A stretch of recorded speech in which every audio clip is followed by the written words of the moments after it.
அன்புள்ள ஆண்டவரே, மீண்டும் உம்முடைய பரிசுத்த நாமத்தின் பலத்தோடு இந்த நாளின் தெய்வீக சத்தத்தை கேட்க வந்திருக்கிற எங்கள் ஒவ்வொருவருக்குள்ளும் உம்முடைய கிருபை இருந்து மீண்டுமாக இந்த வாரத்தின் மத்திய நாளின் காலை பொழுதை காண்பதற்கு கிருபை கொடுத்த தயவிற்காய் உம்மை துதிக்கிறோம். வந்திருக்கின்ற எங்கள் ஒவ்வொருவருக்குள்ளும் உம்முடைய கிருபை தங்கியிருப்பதாக. மீட்பர் இயேசு கிறிஸ்துவின் நாமத்தில் ஜெபிக்கிறேன் நல்ல பிதாவே, ஆமென். கிறிஸ்து இயேசுவுக்குள் அன்பானவர்களே, மீண்டும் கர்த்தருடைய வார்த்தைகளோடு தேவ சமூகத்தில் தியானிக்க வந்திருக்கிற உங்கள் அனைவருக்கும் ஆண்டவர் இயேசு கிறிஸ்துவின் நாமத்தின் இந்த வாழ்த்துக்களை தெரிவித்துக் கொள்கிறேன். இன்றைய தினத்தில் நாம் இன்னும் ஒரு சத்தியத்தை தியானிக்கப் போகிறோம். அந்த சத்தியம் என்னவென்றால், மார்க்கு எழுதின நற்செய்தி நூலிலே 5வது அதிகாரத்திலே அங்கு சொல்லப்பட்டிருக்கிற ஒரு வார்த்தை என்னவென்றால், அந்த வார்த்தை எல்லோருக்கும் தெரிந்த வார்த்தை, லேகியோன் என்கின்ற ஒரு வார்த்தை. இந்த லேகியோன் என்கின்ற இந்த வார்த்தை புதிய ஏற்பாட்டில் மட்டுமே இடம்பெற்று இருக்கிறது. வேறு எந்த புத்தகத்திலும் இடம்பெறவில்லை. மத்தேயு, மார்க்கு, லூக்கா இந்த 3 சுவிசேஷங்களிலேயும் இந்த வார்த்தை இடம்பெற்று இருப்பதை நாம் பார்க்கிறோம். லேகியோன் என்ற ஒரு சொல்லுக்கு அநேகர், அதாவது மாஸ், திரளான கூட்டம் என்று பொதுவாக வேதாகமம் சொல்லியிருக்கிறது. ஆனால் அதற்கு இலக்கம் வைத்த பிள்ளைகள் 2000 3000 அது 6000 வரை என்று இலக்கம் வைத்திருக்கிறார்கள் ஆதியிலே. இந்த வார்த்தை தேவ சமூகத்தில் எதற்காக பிரயோகப்படுத்தப்பட்டிருக்கிறது என்பதை நாம் சற்று யோசிக்க வேண்டும். லேகியோன் என்ற வார்த்தை அநேகர் நினைக்கிறபடி பிசாசு பிடித்தவர்களுக்கு சொல்லப்படுகிற வார்த்தை என்றுதான் மத்தேயு 8வது அதிகாரத்திலேயும் மார்க்கு 5வது அதிகாரத்திலேயும் சொல்லப்பட்டு இருப்பதை நாம் பார்க்கிறோம். கதர்சகனே நாட்டிற்கு வரும்போது, ஆண்டவர் எருசலேமிலிருந்து அந்த பட்டணம் வழியாக வரும்போது, அங்கு சாலையோரத்தில் கல்லறை தோட்டத்தில் இருந்து 2 மனிதர்கள் பிசாசு பிடித்தவர்களாய் காணப்படுகிறார்கள். அந்த வழியாய் ஒருவனும் நடக்கக்கூடாத அவ்வளவு கொடியவர்களாய் காணப்பட்டார்கள். ஆண்டவராக இயேசு கிறிஸ்து அவர்களை பார்த்தபோது அவர் அந்த பிசாசுகளை அடக்குவதற்கு, துரத்துவதற்கு அவர் வருகிறார். ஆனால் பிசாசு அவர்களை பார்த்து, ஆண்டவரை பார்த்து, காலம் வரும் முன்னே எங்களை அழிக்க வந்தீரோ, இப்பொழுது அழிக்க சித்தமானால் எங்களை அதோ அந்த பன்றி கூட்டத்திற்குள்ளே அனுப்பிவிடும் என்று சொல்லுகிறார்கள். அந்த பன்றி கூட்டத்தில் ஆண்டவர் அனுப்பிவிடுகிறார். ஏறக்குறைய 2000 பன்றிகள் கடையில் மாண்டு இறந்தது என்று வேதம் சொல்லுகிறது. அன்பானவர்களே, இந்த லேகியோன் என்ற சொல்லுக்கு பிசாசு பிடித்தவன் என்று அர்த்தமில்லை. லேகியோன் என்ற சொல்லுக்கு அநேகர் என்று அர்த்தம். இந்த இடத்தில், இந்த 3 சுவிசேஷங்களிலுமே இந்த இடத்தில் அசுத்தாவியை குறித்து லேவியோன் அங்கு ஊமையாக அங்கு சொல்லப்பட்டு இருக்கிறார். அப்படியானால் மத்தேயு எழுதின நற்செய்தி நூலிலே 26வது அதிகாரம் 53வது வசனத்தை நாம் வாசிப்போம் என்றால், அங்கு ஆண்டவராகிய தேவன் தான் சிலுவை மரத்திலே தொங்கப்படுவதற்கு முன்பு அங்கு கூடியிருந்த மக்களை பார்த்து சொல்லுவது என்னவென்றால், இப்பொழுது நான் என் பிதாவை வேண்டிக் கொண்டால் அவர் 12 லேகியோன்களை எனக்கு அனுப்புவார் என்று சொல்லுகிறார். தூதர்களை அனுப்புவார் என்று சொல்லப்பட்டிருக்கு. அப்படி என்றால் இந்த லேகியோன் என்ற சொல்லுக்கு மத்தேயு 8வது அதிகாரம், மார்க்கு 5வது அதிகாரம், லூக்கா 9வது அதிகாரம், இந்த 3 அதிகாரங்களிலுமே அசுத்த ஆவி பிடித்த ஒருவனுக்கு சொல்லப்பட்ட வார்த்தை தான் லேகியோன். ஆனால் ஆண்டவராக இயேசு கிறிஸ்து மாளும்போது அந்த இடத்தில் லேகியோன் என்று சொல்வது அநேகமாயிரம் தூதர்கள் என்று வேதம் சித்தரித்து காண்பிக்கிறது. இதிலிருந்து நாம் கற்றுக்கொள்ளக்கூடியது என்னவென்றால் அசுத்த ஆவி. இந்த அசுத்த ஆவி என்பது நம்ம எந்த அளவிற்கு நாம் அந்த அசுத்த ஆவியை சார்ந்து வாழ்கிறோம் என்பதை சற்று யோசித்து பார்த்தால், இன்றைக்கு நம்மிடத்தில் இந்த பூலோக வாழ்க்கையில் நமக்கு அசுத்த ஆவி உண்டா என்பதை யோசித்து பார்க்க வேண்டும். நாம் அசுத்தாவை பிடித்தவர்களா என்பதை யோசித்து பார்க்க வேண்டும். இந்த அசுத்தாவி என்று சொல்வது தேவனுக்கு விரோதமான தீய குணங்களைத்தான் அசுத்தாவி என்று ஆண்டவர் சொல்லுகிறார். பரிசுத்தாவி நற்குணங்களையும் அசுத்தாவி தீய குணங்களையும் நமக்கு வெளிப்படுத்தி காண்பிக்கிற ஒரு அனுபவம் தான். அல்லது இந்த அசுத்தாவி என்று சொல்வதற்கு இன்னொரு வேதாகமத்தில் இன்னொரு வார்த்தை உபயோகப்படுத்தப்பட்டு இருக்கிறது, தீட்டு என்று சொல்லுகிறார். தீட்டுள்ளது அருவருப்பானது. வேதாகமத்தில் வெளிப்படுத்தின விசேஷம் 21வது அதிகாரம் 27வது வசனத்தை வாசிப்போம் என்றால், தீட்டுள்ளதும் அருவருப்பானதும் அதில் பிரவேசிப்பது இல்லை என்று வேதம் நமக்கு சொல்லுகிறது. அன்பு பிள்ளைகளே, இந்த தீட்டுள்ளது அருவருப்பானது எது என்றால் 2 விலங்குகளை ஆண்டவர் சொல்லுகிறார். நேற்றைய தினத்தில் நாம் படித்தோம், நாய்கள் என்கிற தலைப்பின் கீழாக படித்தோம்.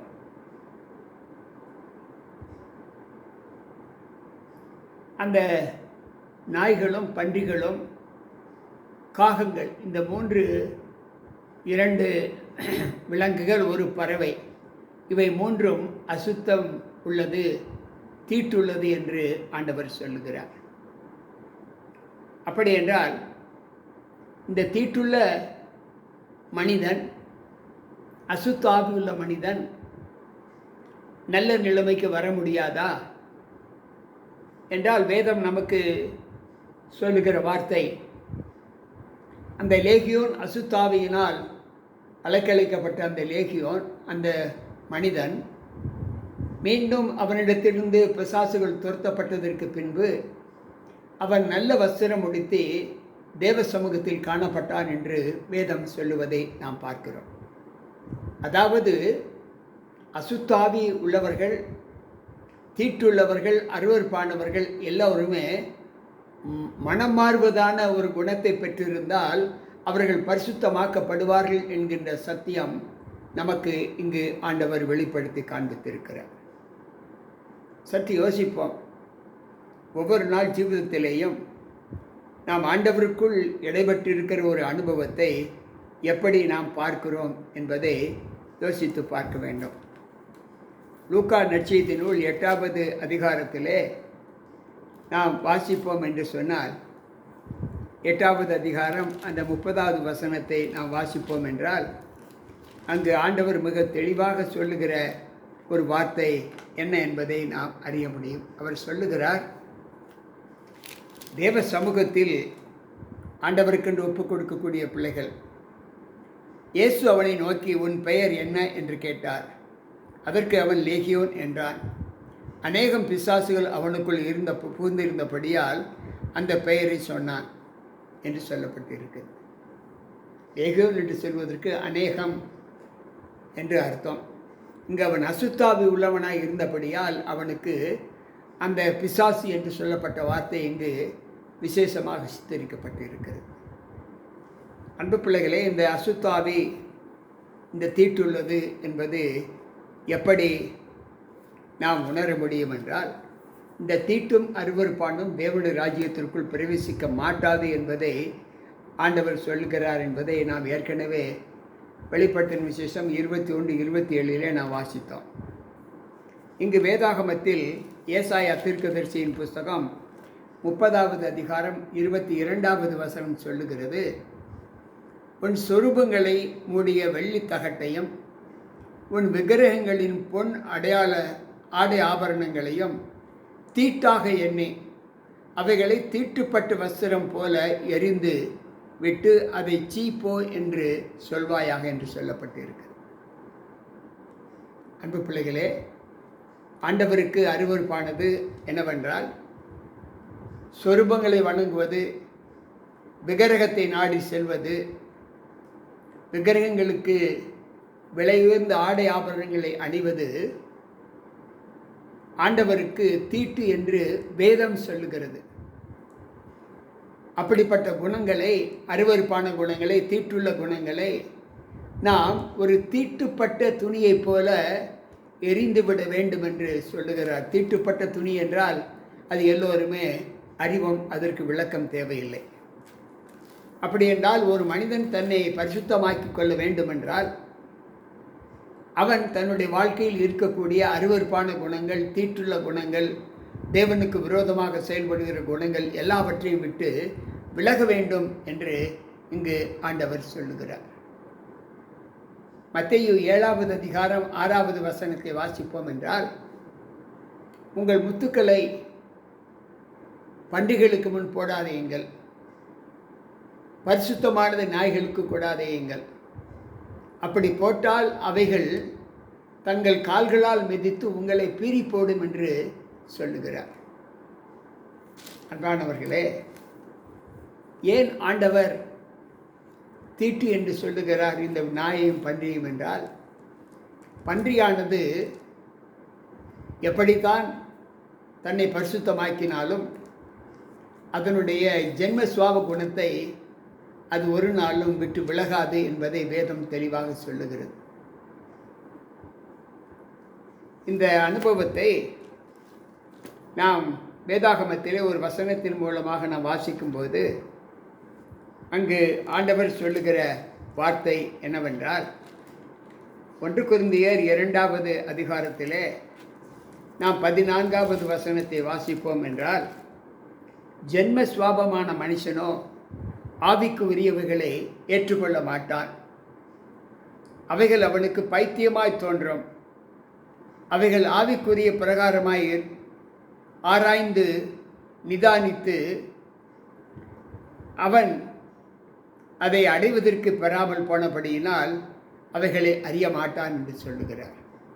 ஜென்ம சுவாபம் என்பது பன்றிக்கு இருக்கக்கூடிய ஒரு ஜென்ம சுவாபம். அது எவ்வளவுதான் அதை நல்ல தண்ணீரில் குளிப்பாட்டினாலும் அது சேற்றில் போய் விழுகக்கூடிய ஒரு குணம் அதற்கு உண்டு. அதை போல ஜென்ம சுவாபம் உள்ள மனிதன் தன்னுடைய தீட்டை விட்டு ஒரு நாளும் விலக மாட்டான் என்று வேதம் நமக்கு கற்றுக் கொடுக்கிறது. அன்பு பிள்ளைகளே, இன்றைய சூழ்நிலையில் நம்முடைய வாழ்க்கையில் பரலோகத்திற்கு செல்லக்கூடாத சில குணங்கள் மனுஷர்களுக்கு இருக்கும் என்று சொன்னால், அந்த குணங்களிலிருந்து நாம் நம்மை விடுவித்து காத்துக்கொள்ள வேண்டும் என்று ஆண்டவர் சொல்லுகிறார். ஒவ்வொரு நாள் ஜீவிதத்திலேயும் ஆண்டவரோடு இசைந்திருக்கிற ஒரு அனுபவத்தை நாம் பெற்றுக்கொள்ளும் போது நாம் தீட்டான காரியத்திலே, அருவருப்பான காரியத்திலே நம்மை ஒரு காலம் ஒப்பு கொடுக்கக்கூடாது என்று வேதம் சொல்லுகிறது. தீட்டு என்றாலே நாம் லேவியராகம புஸ்தகத்திலே நாம் வாசிக்கலாம். லேவியராகம புஸ்தகத்திலேயும் என்னாகம புஸ்தகத்திலேயும் என்னாகம புஸ்தகம் 19வது அதிகாரத்திலேயும் லேவியராகம புஸ்தகம் 15 அதிகாரத்திலேயும் பார்க்கலாம். ஒரு மரணமடைந்த வீட்டிற்கு போகிறவன், அந்த பிணத்தை தொட்டவன், அவன் 7 நாள் தீட்டாய் இருப்பான் என்று ஆண்டவர் சொல்லுகிறார். அன்பு பிள்ளைகளே, அது இப்பொழுது அழிக்கப்பட்டு விட்டது என்று சொல்லுகிறார். நிச்சயமாக இல்லை. ஆனால் இன்றைக்கு இருக்கக்கூடிய கிறிஸ்தவ சபைகளிலே மரித்த சடலத்தை தேவனுடைய ஆலயத்திற்குள் கொண்டு வந்து ஜெபிக்கிற ஒரு மனப்பக்குவம் என்று சொல்வதற்கு இல்லாமல், அந்த மரித்தவருடைய வீட்டார் விரும்புகிற விருப்பம் என்னவென்றால், ஜெப ஆலயத்தில் கொண்டு வந்து மரித்த சடலத்தை அதாவது அங்கு வைத்து ஜெபித்தால் அது புண்ணியம் என்று நினைக்கிறார்கள். கிறிஸ்துவை ஏற்றுக்கொண்டவர்கள் கூட அப்படி நினைக்கிறார்கள். ஆண்டவர் ஒரு செத்த சடலத்தை அருவருப்பு என்று சொல்லுகிறார், தீட்டு என்று சொல்லுகிறார். அப்படி இருக்கும்போது அது தேவனுடைய ஆலயத்தில் கொண்டு வைப்பது அது எந்த அளவிற்கு தேவனுக்கு மகிமை கொடுக்கும் என்பதை யோசித்து பார்க்க வேண்டும்.